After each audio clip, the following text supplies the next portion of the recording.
નમસ્તે વિદ્યાર્થી મિત્રો, પીએન અમરસિંહ હાઈસ્કૂલના ઈ લર્નિંગ ક્લાસીસમાં આપનું સ્વાગત છે। આજે હું તમારી સમક્ષ ધોરણ 10 ગુજરાતી વિષયમાં કાવ્ય નંબર 9 હાથ મેળવીએ કાવ્યની સમજૂતી આપીશ, જેના કવિ છે શ્રી નિરંજન ભગત। આ કાવ્યનો સાહિત્ય પ્રકાર છે ઉર્મી કાવ્ય। આજના ઝડપી જીવનમાં આપણે પોતાના લોકોની પણ મદદ કરવા માટે અસમર્થ બની જઈએ છીએ। પૈસો, મોટાઈ, મોભો ત્યજીને સહજ બની કોઈને આત્મીયતાથી મળીને તો જુઓ, અને આ રીતે મળી જે ભાવ અનુભવાશે તે હાથ મેળવીએ કાવ્ય દ્વારા જાણીએ। સૌપ્રથમ કવિ પરિચય મેળવીએ તો કવિ શ્રી નિરંજન નરહરિ ભગતનો જન્મ તારીખ 19/5/1926ના રોજ અમદાવાદમાં થયો હતો। તેમણે પ્રાથમિક શિક્ષણ અમદાવાદની કાલુપુરની શાળામાં અને માધ્યમિક શિક્ષણ નવચેતન હાઈસ્કૂલમાં મેળવ્યું છે। મુંબઈની એલ્ફિન્સ્ટન કોલેજમાં BA અને LD આર્ટ્સ કોલેજમાં અંગ્રેજી મુખ્ય વિષય સાથે MAની પદવી પ્રાપ્ત કરી। તેમનું સાહિત્ય સર્જન જોઈએ તો છંદોલય, કિન્નરી, અલ્પવિરામ આ ત્રણેય કાવ્ય સંગ્રહોની કવિતા લઈ નવો કાવ્ય સંગ્રહ છંદોલય પ્રગટ થયો છે। પ્રવાલદ્વીપ કાવ્યજૂથ તેમના મુંબઈ મહાનગરમાં વસવાટ દરમિયાન પ્રબળ સંસ્કારોનો અભિનવ કલ્પનોમાં વિસ્ફોટ છે। 33 કાવ્યોમાં મનુષ્ય વચ્ચેના સંબંધ વિશેના કાવ્યો છે। સોનેટ, પરંપરિત અને ઉર્મી કાવ્યોનું સફળ ખેડાણ તેમણે કર્યું છે। આધુનિક કવિતા, કેટલાક પ્રશ્નો, યંત્રયુગ અને મંત્ર કવિતા, મીરા, સ્વાધ્યાયલોક ભાગ 1-8 એમના વિવેચન ગ્રંથો છે। તેમને રણજીતરામ સુવર્ણચંદ્રક તથા સાહિત્ય અકાદમીનો એવોર્ડ પ્રાપ્ત થયેલા છે। અહીં પ્રશ્ન પૂછાઈ શકે કે તેમને કયા એવોર્ડ પ્રાપ્ત થયા છે, તો તેનો જવાબ આવશે રણજીતરામ સુવર્ણચંદ્રક તથા સાહિત્ય અકાદમીનો એવોર્ડ। હવે આ કાવ્યનો ટૂંકમાં સાર જોઈએ। હાથ મેળવીએ ઉર્મી કાવ્યમાં કવિએ ભાવ સંવેદના વ્યક્ત કરી છે। અહીં ઉર્મી કાવ્ય એટલે શું તે જાણીએ।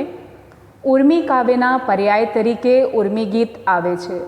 ઉર્મી ગીતની લાક્ષણિકતા એ હોય છે કે મોટે ભાગે તે કાવ્ય ગાઈ શકાતું હોય છે। ગેય કાવ્ય રચના એ ઉર્મી ગીતની લાક્ષણિકતા છે।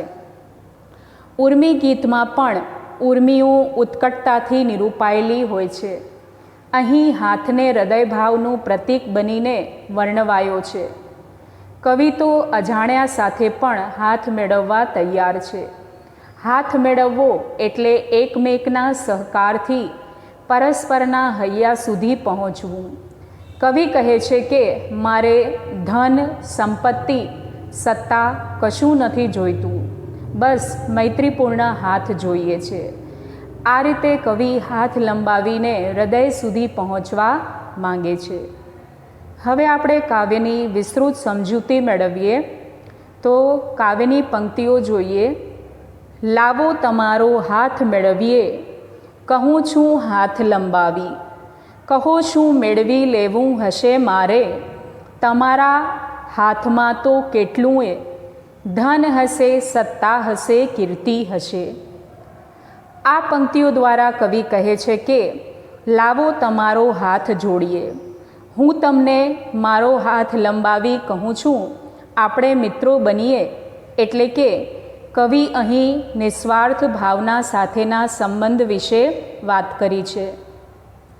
અજાણી વ્યક્તિ સમક્ષ પોતાનો હાથ લંબાવી તે વ્યક્તિના હાથને, એમના સાથને પામવાની ઈચ્છા રાખે છે અને હાથમાં હાથ મેળવીને તેઓને પરસ્પરના હૃદય સુધી પહોંચવું છે। કહે છે કે તમારા હાથમાં ધન હોય, સત્તા હોય અને કીર્તિ પણ હોય। આપણા રોજિંદા અનેક કામ આ બે હાથ વડે જ થાય છે। આગળની પંક્તિઓ જોઈએ તો, શું શું નથી હોતું તમારા હાથમાં, મારે કશાનું કામ ના, ખાલી તમારો હાથ, ખાલી તમારો હાથ. આ પંક્તિઓમાં કવિ કહે છે કે તમારા હાથમાં શું નથી હોતું, મારે એ કશાનું કામ નથી. કવિએ હાથ તો જરૂર લંબાવ્યો છે, પરંતુ ધન, સત્તા કે કીર્તિ પામવા માટે નહીં, માત્ર સાથ મેળવવા માટે જ. સામેની વ્યક્તિ અજાણી હોય તો પણ તેની સાથે મૈત્રી અને તે પછી પરસ્પરના હૃદયને ભેળવવાની ખેવના કવિ ઝંખે છે. આગળની પંક્તિઓ છે, નાના આપણા આ બેય ખાલી હાથમાંય કેટલું છે, આપણા આ હાથમાં ઉષ્મા અને થડકો, અરે એના વડે આવો પરસ્પરના હૃદયનો ભાવ ભેળવીએ અને બિન આવડત સારું નઠારું કેટલુંય કામ કરતા આપણા આ હાથ કેળવીએ. આ પંક્તિઓ દ્વારા કવિ જણાવે છે કે માત્ર હાથ એટલે કે ખાલી હાથમાં હાથ જો મળી જાય તો તે પણ આવકાર્ય છે. કવિ અહીં જણાવે છે કે ખાલી હાથમાં પણ એક પ્રકારની ઉષ્મા સમાયેલી છે, તેમજ ખાલી હાથમાં એક પ્રકારનો થનગનાટ છુપાયેલો છે. કવિ આગળ જણાવે છે કે તમારો હાથ ખાલી છે જ નહીં, તમારા તરફ લંબાવેલા મારા હાથમાં જો તમારો માત્ર ખાલી હાથ તમે ભેળવી દો તો પરસ્પરના હૃદય સુધી આપણે પહોંચી શકીશું. આપણા બંનેના આ હાથ વડે બિન આવડતથી કરાયેલા સારા ને નઠારા કાર્યોને સુધારવાનો મોકો મળશે. આ પ્રકારે આપણે બંને નિસ્વાર્થ ભાવથી ભેગા મળી ચોક્કસ પ્રકારના એકબીજાના પરસ્પરના સારા કાર્યો કરી શકીશું. આ હાથ આપણી દોલત છે, કિસ્મત છે એમ કહીએ તો પણ ખોટું નથી. આગળની પંક્તિઓ છે, અજાણ્યા છો ભલે, તોય જુઓ આ હાથ લંબાવી કહું, લાવો તમારો હાથ મેળવીએ.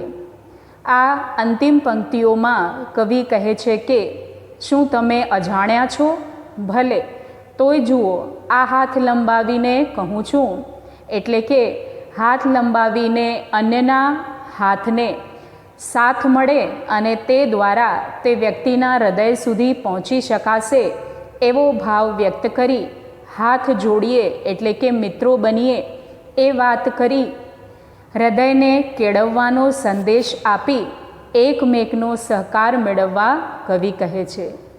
આ કાવ્ય છંદોલયમાંથી લેવામાં આવ્યું છે. આભાર.